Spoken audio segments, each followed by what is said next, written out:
permiso, presidente. Con gusto, maestro, canciller, director. Muy buenos días tengan todas y todos ustedes.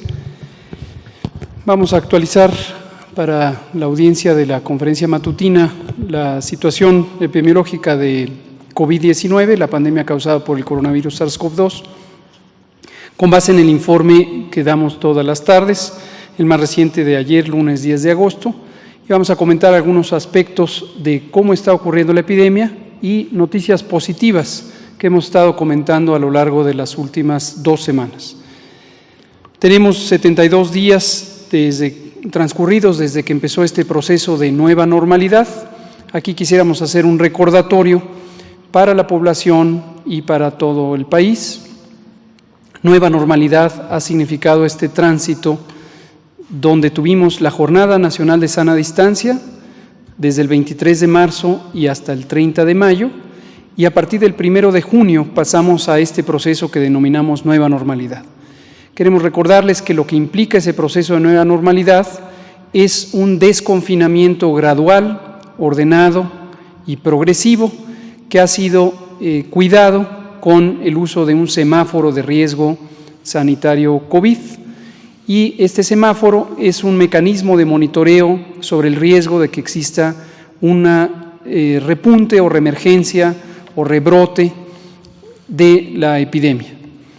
A lo largo de estos 72 días, los gobiernos estatales han ejercido lo que es su responsabilidad por ley como autoridades sanitarias y han ido determinando cuáles son las actividades públicas que se pueden abrir, guiándose por el único semáforo de riesgo, que es un semáforo que dispone la Autoridad Sanitaria Federal, es decir, la Secretaría de Salud.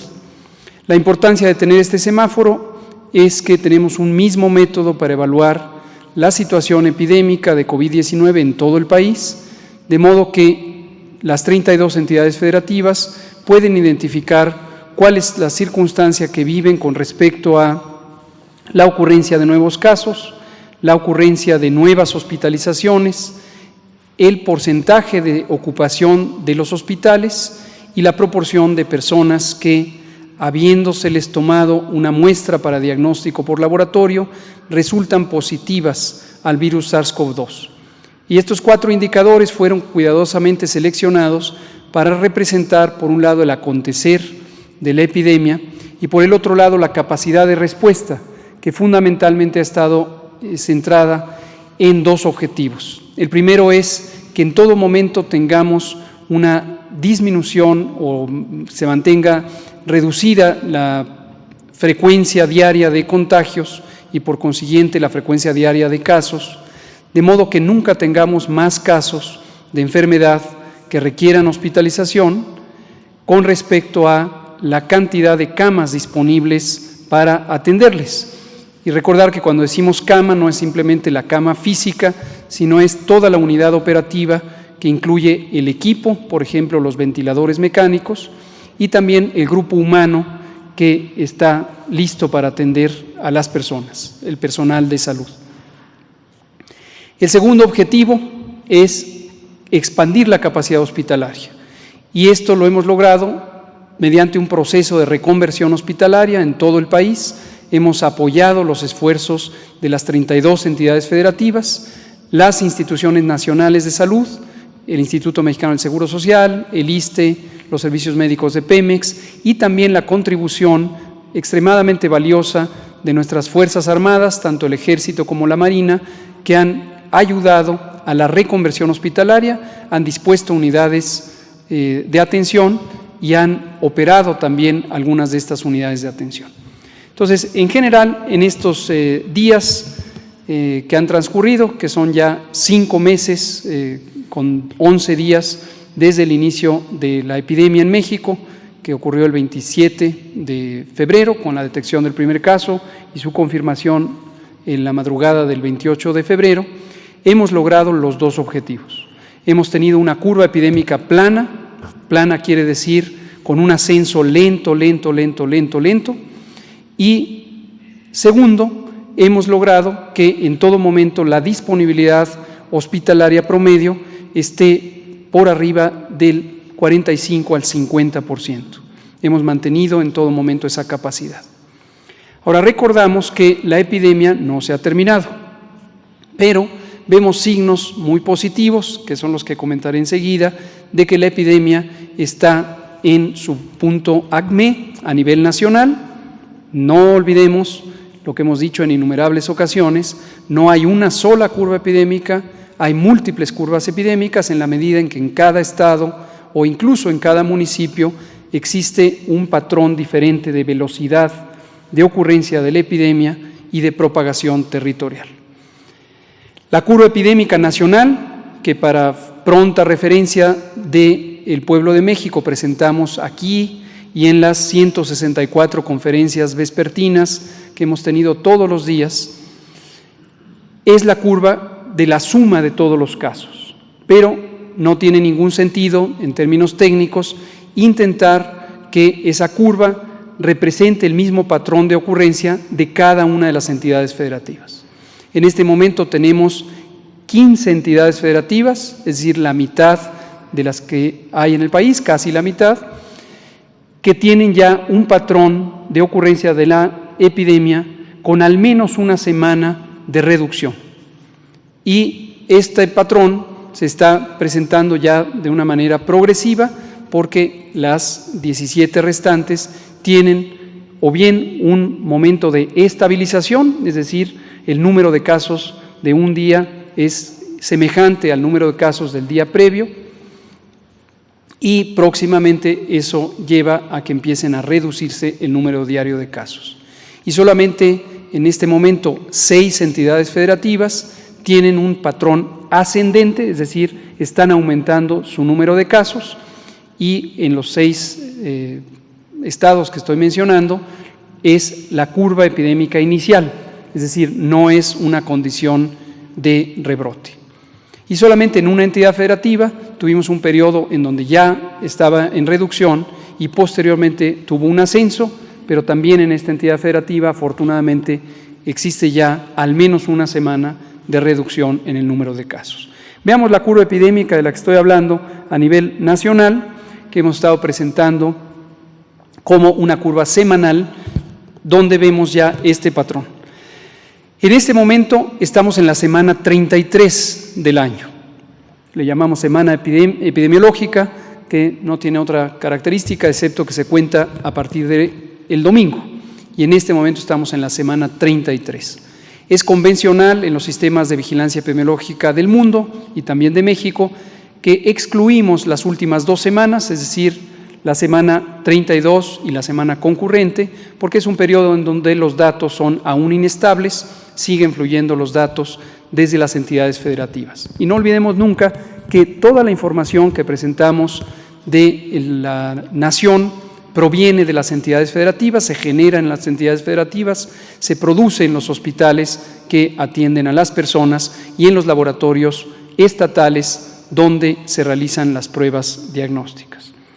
Lo que vemos en la diapositiva es en las distintas columnas, en color café, las personas que han sido confirmadas, el número de personas que han sido confirmadas.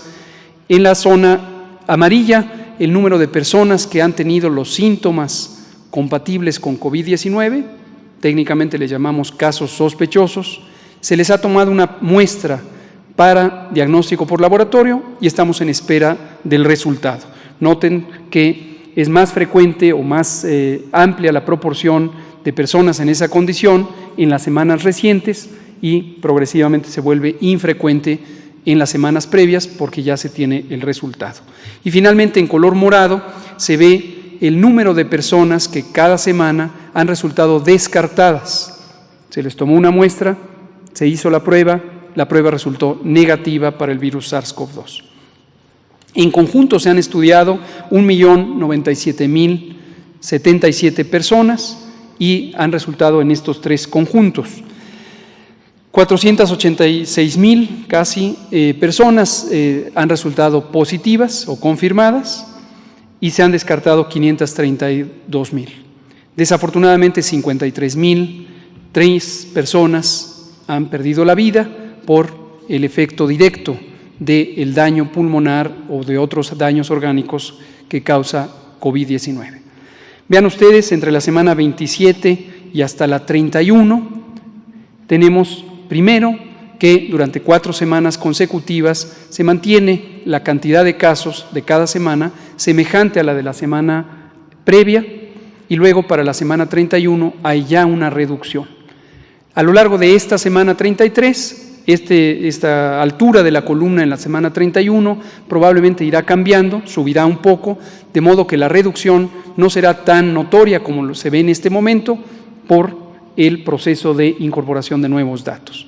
Pero de acuerdo a la velocidad de cambio de la epidemia, estimamos que a final de cuentas se conservará, al menos en el peor escenario, como una situación igual que la semana 29, pero más probablemente como una reducción entre la semana 30 y la 31.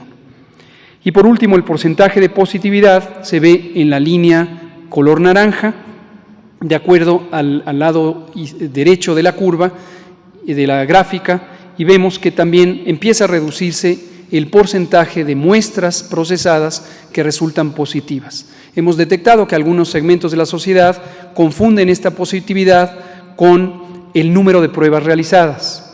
No tiene relación alguna. Es las pruebas que se realizaron, cuántas resultaron positivas o negativas. Veamos en la siguiente gráfica, donde tenemos la estimación de casos. Esto es una anticipación a los posibles resultados de la prueba, porque semana a semana sabemos qué porcentaje en cada entidad federativa y por consiguiente en el conjunto nacional resultan positivas. Y está aproximadamente en 46% promedio. Y esto nos permite anticipar de aquellas personas que estamos esperando el resultado de laboratorio, lo multiplicamos por el porcentaje de positividad y sumamos esos casos anticipadamente para la estimación. Y vemos también que en la semana 30 hacia la 31 se redujo en 20% la frecuencia de estos casos estimados. Asimismo, vemos que 8% de los casos de la epidemia de COVID que han sido estimados son de los últimos 15 días. Y recordemos que aunque es de interés público, tanto nacional como internacional, estar sumando los casos acumulados desde el día 1 de la epidemia, en términos de la ocurrencia de la epidemia, solamente estos 39.674 están activos. Todos los demás ya no son casos. Lamentablemente, quienes perdieron la vida, pues ya no están con nosotros, y todos los demás que lograron sobrepasar la enfermedad están en este momento ya recuperados. Una proporción son las personas que tuvieron una enfermedad grave y tardan varias semanas o incluso meses en recuperarse. Quien tuvo enfermedad leve, que es cerca del 80% de las personas enfermas, ya no tiene síntoma alguno ni es contagioso. Por lo tanto, la epidemia, el tamaño real de la epidemia en México en este momento es de casi 40,000 casos.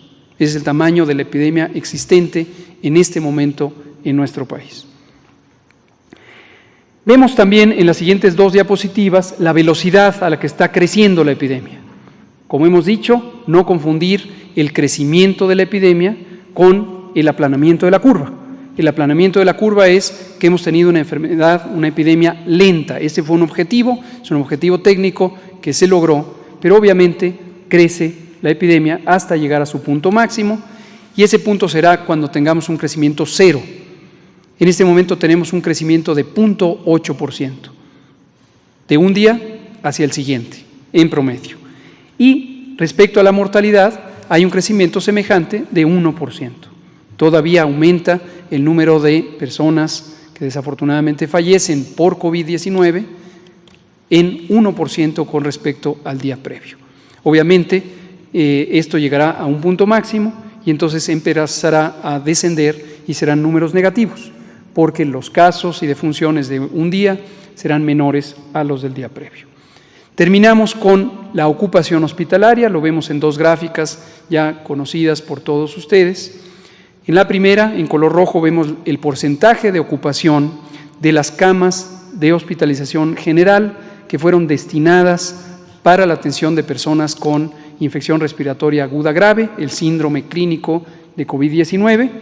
Son 30.944 camas. Esto fue producto de la reconversión hospitalaria. Habíamos partido de cerca de 7.200 camas que estaban en disposición y tenemos 30.944. De ellas, 59% siguen disponibles y se distribuyen, desde luego, en distintas proporciones en las entidades federativas, de acuerdo a la intensidad de ocurrencia epidémica en cada entidad federativa. En este momento, Nayarit tiene una disponibilidad de 25%, Nuevo León de 30%, Colima de 32% y así sucesivamente. En la última diapositiva lo que vemos es el mismo fenómeno, pero para las camas de terapia intensiva o reconvertidas a capacidades de terapia intensiva. Iniciamos con un número pequeño, 2.900 camas, que es lo que existía en el país, es lo que existía en el sistema de salud de México, pero las hemos ido expandiendo y tenemos 10.187. Esto es producto de la reconversión hospitalaria en todas las instituciones de salud. De estas 10.187, 64% todavía están disponibles y cuando lo vemos por entidad federativa, Colima, que es uno de los estados que en este momento tiene la mayor intensidad epidémica, están disponibles 32%, le sigue Nuevo León con 37%, Tabasco con 46%, la Ciudad de México con 54% y así progresivamente.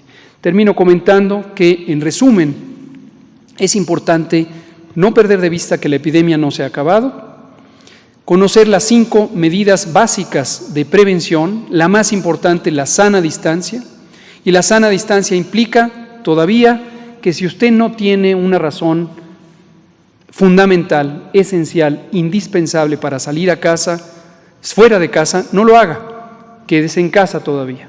Si usted tiene una actividad de suma importancia, tendrá que salir. Si sale, hágalo con precaución, conservando la sana distancia. En todo momento mantenga atención de estar a 2 metros o 1,5 metros de cualquier otra persona. Lávese las manos continuamente, preferentemente con agua y jabón. Es mejor que el alcohol gel. Si no hay agua y jabón, puede utilizar alcohol gel. Tercero, puede usar su cubrebocas. Y el cubrebocas, como hemos dicho desde febrero, es una medida auxiliar, complementaria, que sirve para evitar que los virus se propaguen de la vía respiratoria, nariz y boca, de la persona infectada. No es, y es muy importante que lo sepan, una barrera de protección efectiva para la persona que pudiera recibir los virus. Entonces, no hay que confiarse de que por tener cubrebocas estamos protegidas o protegidos, defendidos de tener la infección.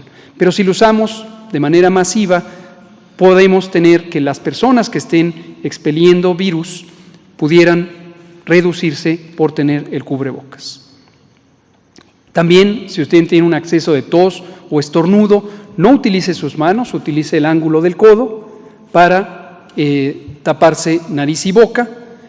Y si tiene síntomas, fiebre, tos, dolor de garganta, dolor de cabeza, malestar general y otros que complementan al COVID, con mayor razón quédese en casa, con mayor razón cuide su sana distancia respecto a otras personas.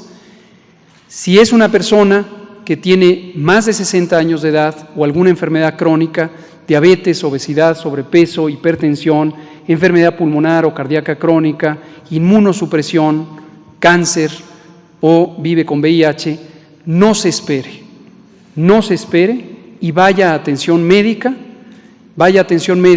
porque COVID puede tomarle por sorpresa. Es una enfermedad que durante varios días después de que empieza puede no tener mayor repercusión, pero en personas que tienen estas condiciones que le llamamos de riesgo, en pocos días o bien horas después de que inició, puede presentar una afección respiratoria muy grande cuando hay un daño pulmonar extenso. Si usted tiene enfermedades crónicas o tiene más de 60 años, no se espere, acuda a consulta y se le valorará si tiene o no alguna complicación que amerite tratamiento. Muchas gracias.